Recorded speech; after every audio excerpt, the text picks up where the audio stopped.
खबर है मौलाना अब्दुल्ला सालिम के बयान को लेकर, जहां रोज बरोज प्रदर्शन और हर दिन उनके खिलाफ एक और विवादित बयान। मौलाना अब्दुल्ला पर आरोप है कि उन्होंने उत्तर प्रदेश के मुख्यमंत्री योगी आदित्यनाथ की मां को लेकर विवादित बयान दिया है। तो वहीं मौलाना अब्दुल्ला सालिम का तर्क ये है कि मैंने योगी की माता को नहीं बल्कि मैंने गाय के गोश्त को लेकर ये बातें कही हैं। पहले आपको अब्दुल्ला सालिम के उस बयान को सुनवा देते हैं जिसको लेकर ये पूरी कंट्रोवर्सी का माहौल बना है। 100 रुपए महीने के अंदर जमा कर दिया तो 20 से 25 हजार रुपए की एक बड़ी फंड, एक रकम जमा हो सकती है आपके मदरसे के अंदर। महीने में 30 दिन में 100 रुपए कोई बड़ी कीमत, 250 रुपए का तो आप योगी जी की अम्मा का गोश्त लिया के खा देते, आप मटन खा लेते, आप मांस खा लेते। एक विवादित टॉपिक है, उधर नहीं जाऊंगा। उत्तर प्रदेश में पता कैसा कानून बना, पूछिए दिल साहब से। दिल साहब के इलाके में जाना हुआ, अगर किसी के पास योगी जी की अम्मा का मांस, हमारे हिंदू भाई बुरा नहीं मानिएगा, आई रेस्पेक्ट योर माता जी, प्रोचितम भक्षण माम साम वैष्णवम, हम आपका सम्मान करते हैं आपके अकीदे का, लेकिन आपको ये दावत भी देते हैं कि अकीदा इस्लाम से ज्यादा बेस्ट कोई अकीदा नहीं है। पता ना क्या कानून बना, अगर 250 ग्राम तक योगी जी की अम्मा का गोश्त पाया जाए, मांस, तो उनकी ये घुटने से नीचे छेद करने का ऑर्डर, गोली से छेद कर। चलिए जी, बहुत अच्छी बात है, आपको लगा बनाया आपने, लेकिन अगर कोई जिना करता हुआ कोई रेपिस्ट पकड़ा जाए तो उसके लिए क्या सजा? कुछ। अब्दुल्ला सालिम के इस बयान को लेकर पूरा विवाद खड़ा हो गया है। इसी बयान को लेकर मौलाना अब्दुल्ला सालिम 80 से अधिक FIR होने की खबर भी सामने आ रही है। मामला सिर्फ FIR तक ही सीमित नहीं है, बल्कि यहाँ तो मौलाना अब्दुल्ला सालिम पर इनामात की बौछार भी होने लगी। वाराणसी में हिंदू युवा वाहिनी के अम्बरीश सिंह भोला ने मौलाना का सिर काट कर लाने वाले को 21 लाख रुपए इनाम देने की घोषणा कर दी और पुतला दहन किया और नारेबाजी भी की। यूपी के ही मुजफ्फरनगर में हिंदू युवा वाहिनी के कार्यकर्ताओं ने जीभ काट कर लाने वाले को 12.25 लाख रुपए का इनाम देने की घोषणा की। विश्व हिंदू रक्षा परिषद ने भी लखनऊ में पुतला फूंक कर मौलाना अब्दुल्ला सालिम के खिलाफ नारेबाजी की। इससे पहले जब मौलाना को वायरल वीडियो का पता चला तो मौलाना अपने पेज पर लाइव आए और उसके माध्यम से लोगों को अफवाहों से बचने को कहा। साथ ही मौलाना ने यह भी कहा कि ये बयान पुराना है, मैं तो लखनऊ गया ही नहीं इस रमजान में। साथ ही उन्होंने आगे सफाई देते हुए कहा कि मेरा उद्देश्य ये नहीं है जिसको लेकर विवाद को खामखा जन्म दिया जा रहा है। आइए सुनते हैं क्या बोले थे मौलाना अब्दुल्ला सालिम इस पूरे विवाद को। वालेकुम वरहमतुल्लाहि वबरकातुहू। साथियों,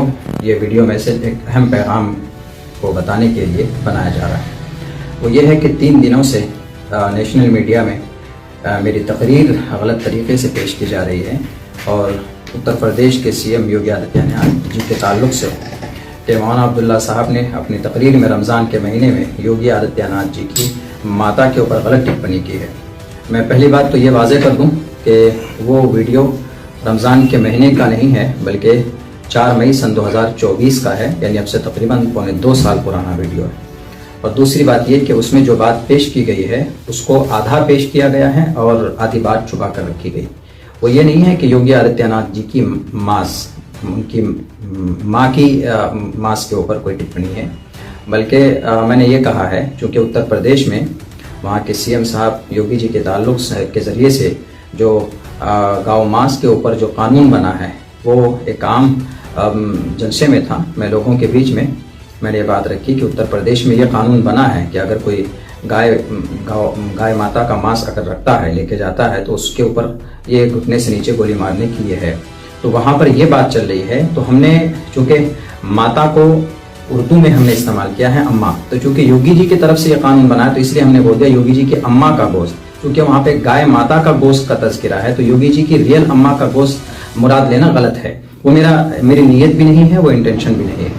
और फिर वैसे भी योगी आदित्यनाथ जी की माता हमारी माँ समान है, उनकी माता हमारी माता, सब रिस्पेक्टेबल हैं, सबकी इज्जत होनी चाहिए। मेरा वो मकसद बिल्कुल भी नहीं है, लेकिन ये मीडिया वालों ने गलत तरीके से ये पेश किया है कि मौलाना अब्दुल्ला साहब ने CM साहब के माता के ऊपर गलत टिप्पणी की। मौलाना कह चुके हैं कि अगर किसी को ठेस पहुंची तो मैं अपने शब्द वापस लेता हूं, मेरा ये उद्देश्य नहीं था। खैर, मौलाना अब्दुल्ला सालिम के जिस बयान को लेकर पूरा विवाद खड़ा हुआ वो भी आपने सुना, माहौल क्या क्रिएट हुआ वो भी आपने देखा। इसी के साथ फिर मौलाना अब्दुल्ला सालिम ने जो तर्क दिया वो भी आप देख और सुन चुके हैं। मगर यहाँ सवाल कई खड़े हो जाते हैं, क्या प्रदर्शन की आड़ में किसी का सर काट कर लाने वाले पर इनाम घोषित करना कितना सही? ऐसे हिंसक इनाम की घोषणाएं लोकतांत्रिक भारत में असंवैधानिक और अपराधपूर्ण है, जो कानून व्यवस्था को चुनौती देती है। प्रदर्शन की आड़ में जीभ या सिर काटने जैसे बयान सामान्य गुस्से से आगे हिंसा भड़काते हैं। IPC 153A सांप्रदायिक वैमनस्य और 505 सार्वजनिक शत्रुता के तहत ऐसे बयान दंडनीय हैं। 3 से 5 साल की जेल। हिंदू युवा वाहिनी के अम्बरीश भोला का 21 लाख इनाम ऐलान सिर काटने पर प्रदर्शन के दौरान हुआ, लेकिन अब तक इन पर अलग FIR नहीं, पुलिस निगरानी में। सुप्रीम कोर्ट ने ऐसे मामलों में कहा है कि हिंसा भड़काना अभिव्यक्ति की स्वतंत्रता से बाहर। दोहराव पर UAPA भी लग सकता है। यूं तो यूपी में ही नहीं बल्कि पूरे देश में सर तन से जुदा नारे को लेकर कठोर कार्रवाई की जाती है, मगर यहाँ अगर इसी लाइन को हिंदू संगठन बोले, सर काट कर लाओ तो इतना इनाम मिलेगा, जीभ काट कर लाओ तो इतना इनाम मिलेगा, क्या ये दोनों नारे एक नहीं है? अगर एक नहीं है तो फिर क्या फर्क है? और अगर एक है तो कार्रवाई भी समान होनी चाहिए। हिंसा भड़काने वाला भले कोई भी हो, वो इस नारे को उर्दू में बोले तो भी वही अर्थ होगा, हिंदी में बोले तो भी वही अर्थ होगा, इंग्लिश में बोले तो भी अर्थ होगा। जबान यानी लैंग्वेज बदलने से मतलब नहीं बदल जाता। बदलता है तो आंखों पर लगा वो चश्मा जिससे देखते हुए भेदभाव की बू जो आने लगे। अगर प्रदर्शन की आड़ में इस तरह की घोषणाएं होंगी तो फिर कोर्ट कचहरी कौन जाएगा?